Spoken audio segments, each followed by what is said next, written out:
Welcome to active contracts Tamil. So என்னோட name Krishnamurthy. நான் SEBI register advisor கிடையாது. இந்த வீடியோ உங்களுக்கு ஒரு எஜுகேஷனல் பர்பஸ்க்காக மட்டுமே.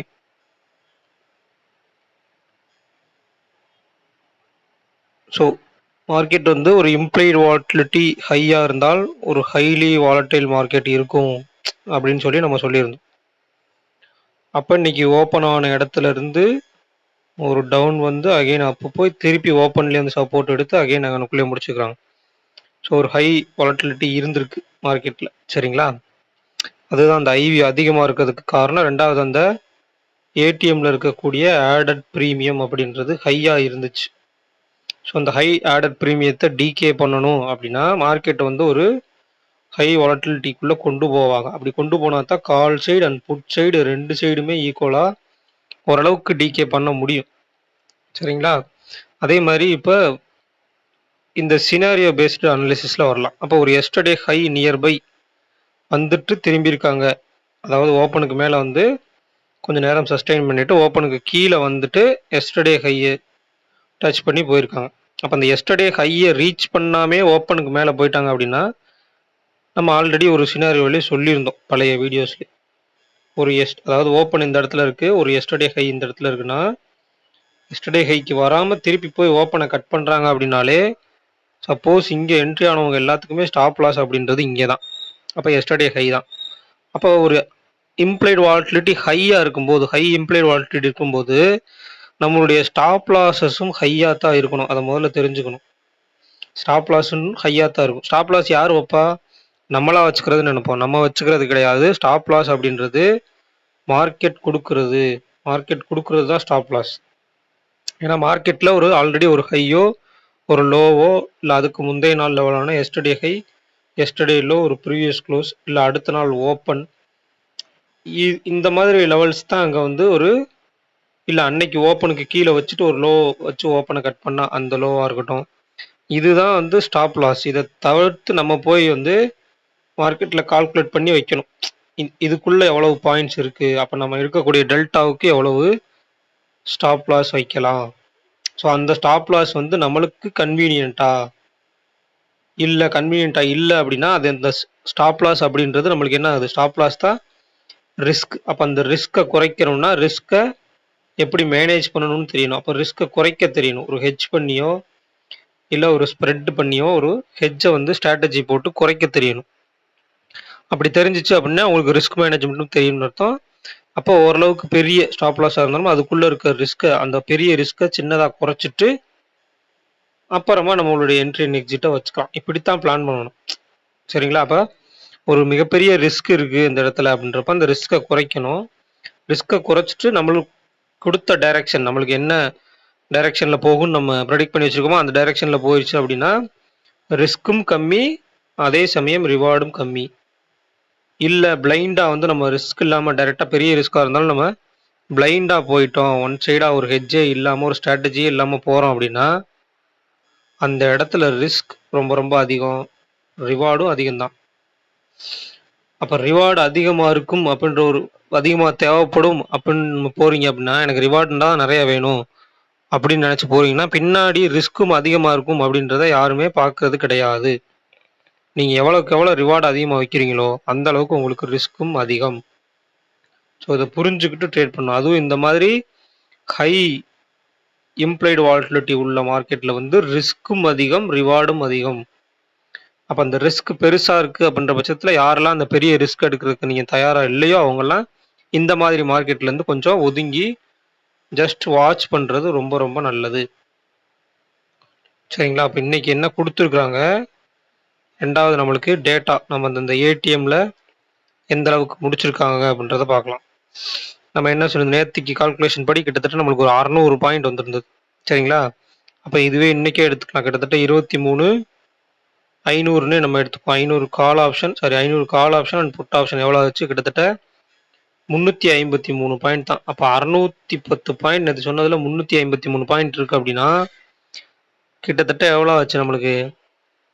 250, 257 பாயிண்ட் இன்னைக்கு ஒரே நாளில் டிகே நடந்திருக்கு, தெரியுதுங்களா? கிட்டத்தட்ட 200 பாயிண்ட்டுக்கு மேலே, 200, 250 பாயிண்ட்டுக்கு மேலே நம்மளுக்கு டிகே நடந்திருக்கு. இதை தான் சொன்னேன், இந்த ஹை இம்ப்ளைடு வாலட்டிலிட்டி இருக்கும்போது ஹை வாலட்டிலிட்டி இருக்கும். 2வது நம்மளுக்கு எக்ஸ்பைரி அப்படின்றது நியர்பை அப்படி இருக்கும்போது அந்த ஹை வாலட்டிலிட்டியில் டிகே தான் ஆகும். மார்க்கெட் வந்து ஒரு ஒரு ஆப்ஷன் வந்து ஒரு இடத்துலேருந்து இன்னொரு இடத்துக்கு மூவ் ஆகிறாங்க, திருப்பி வர்றாங்கன்னு நம்ம பார்த்துக்கலாம். ஆனால் எந்த இடத்துல ஒரு ஓப்பனில் மார்க்கெட் மேலே போயிட்டு திருப்பி திருப்பி ஓப்பனுக்கே வரும்போது இங்கே இருந்த கால் ஆப்ஷன் திருப்பி மேலே போயிட்டு இங்கே வரும்போது அதே ப்ரைஸில் இருக்காது. காலுடைய ப்ரைஸ் வந்து டிகே ஆகிருக்கும். அதை வந்து மனசில் வச்சுக்கணும். நம்மளுடைய ஸ்டாப் லாஸு டார்கெட்டு இதெல்லாம் ஸ்பாட்டில் வச்சாலும் கூட அந்த அளவுக்கு மார்க்கெட்டில் இங்கே இம்ப்ளைடு வாலட்டிலிட்டி அதிகமாக இருந்துச்சுன்னா இவங்க சைடு டிகேவும் அதிகமாக இருக்குன்னு அர்த்தம். அப்போ ஒரு டார்கெட்டுக்கு போகிறதுக்கும் ஸ்டாப் லாஸ் அதாவது இது போயிடும். உங்களுக்கு நிஃப்டி ஸ்பாட் வந்து மூவ் ஆயிரும், ஸ்பாட்டோ இல்லை ஃபியூச்சரோ மூவ் ஆயிரும். ஆனால் அந்த ஆப்ஷன் ப்ரைஸ் அப்படின்றது மூவ் ஆகுறது அப்படின்றது அந்த டிகேவை பொறுத்து தான் இருக்குது. சரிங்களா? இப்போ கொஞ்சம் கேர்ஃபுல்லாக இருக்கணும். அப்போ இன்னைக்கு மார்க்கெட் வந்து நம்மளுக்கு 22,535 முடிஞ்சாலும் கொடுத்துருக்கக்கூடியது 23,000 கால். சரிங்களா? ஒரு 23,000 கால், அடுத்து 22,500 call, 22,500 put option and 600 call option, 800 call option, 700 call option, call option call option call option, அதிகமாக கால் ஆப்ஷன் தான். அப்போ ஒரு மல்டிபிள் கட்சி கால் சைடு இருக்கு. ஒருவேளை நாளைக்கு மார்க்கெட் வந்து கேப் அப்பில் ஓப்பன் ஆகி ஓப்பனுக்கு மேலே சஸ்டெயின் ஆகிட்டாங்க அப்படின்னா ஃபர்தராக மேலே போகிறதுக்கு வாய்ப்புகள் இருக்குது. ஓப்பனுக்கு மேலே சஸ்டெயின் ஆக முடியல அப்படின்ற பட்சத்தில் திருப்பி இந்த 600 ஆர் 550 அப்படின்ற இந்த ப்ரீவியஸ் க்ளோஸ் லெவலுக்கு வர்றதுக்கு வாய்ப்புகள் இருக்குது. வாய்ப்பு தான், இந்த ப்ராபபிலிட்டி தான், ப்ராபபிலிட்டி இருக்குது. சரிங்களா? அப்போ இந்த 500 கால் ஆப்ஷன் அண்ட் 500 புட் ஆப்ஷனை பேஸ் பண்ணி நம்ம எடுத்தோம் அப்படின்னா 22,500 ப்ளஸ் 207, 22,707, அடுத்து 22,500 மைனஸ் 146, 22,354, அடுத்து இதை ப்ளஸ் பண்ணோம்னா கிட்டத்தட்ட நம்மளுக்கு 353 பாயிண்ட்.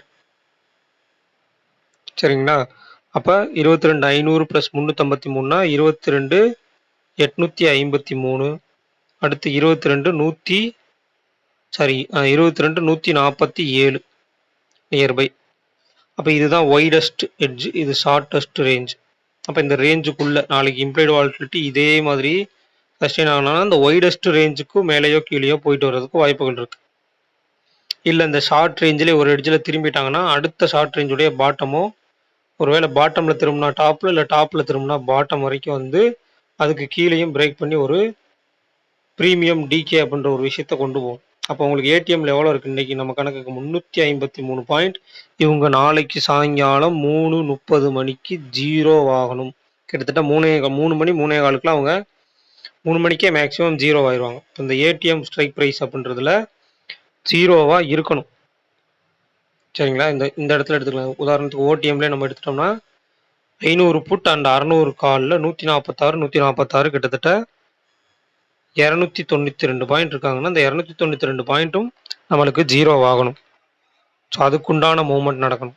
அப்போ ஓவராலாக இங்கே இருக்கக்கூடிய ஸ்ட்ரைக் ப்ரைஸ் எல்லாத்துக்கும் மிட் பாயிண்ட் அப்படின்னு எடுத்துக்கிட்டிங்கன்னா 22,750. அப்போ நாளைக்கு அந்த 22,750 அப்படின்ற லெவலுக்கு மேலேயா இல்லை கீழேயா அப்படின்றதான் நாளைக்கு போட்டியாகவே இருக்கும். அதே மாதிரி இம்ப்ளைடு வாலட்டிலிட்டி 0 to ஹீரோ அப்படின்றத டிஃபைன் பண்ணுறது இந்த இம்ப்ளைடு வாலட்டிலிட்டியாக இருக்கும். அப்போ கால் ஆப்ஷன் சைடு நம்மளுக்கு இம்ப்ளைடு வாலட்டிலிட்டி அதிகமாக இருக்குது, புட் ஆப்ஷன் சைடு கம்மியாக இருக்குது. நாளைக்கு மார்க்கெட் வந்து ஓப்பன் ஆகிட்டு ஓப்பனுக்கு மேலே சஸ்டெயின் பண்ண முடியல, கீழே வந்துட்டாங்க அப்படின்னா இந்த கால் ஆப்ஷன் சைடு டிகே அப்படின்றது அதிகமாக இருக்கும். புட் ஆப்ஷன் சைடு இவங்க டிகே ஆகிறத விட ஏறுறது அப்படின்றது கம்மியாக தான் இருக்கும்.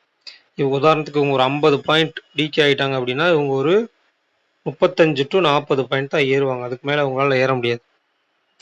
இதுதான் இந்த டிகே. ஒருத்தருக்கு கொடுப்பாங்க, ஒருத்தரை கரைப்பாங்க, ஆனால் இன்னொருத்தருக்கு பெருசாக கொடுக்க மாட்டாங்க. சரிங்களா? அப்படி அதாவது காலை கரைச்சாங்க அப்படின்னா புட்டு கொடுக்க மாட்டாங்க, புட் ஆப்ஷனை கரைச்சாங்க அப்படின்னா காலுக்கு கொடுக்க மாட்டாங்க. இவ்வளோதான் டிஃப்ரென்ஸ். அதுதான் டிகே.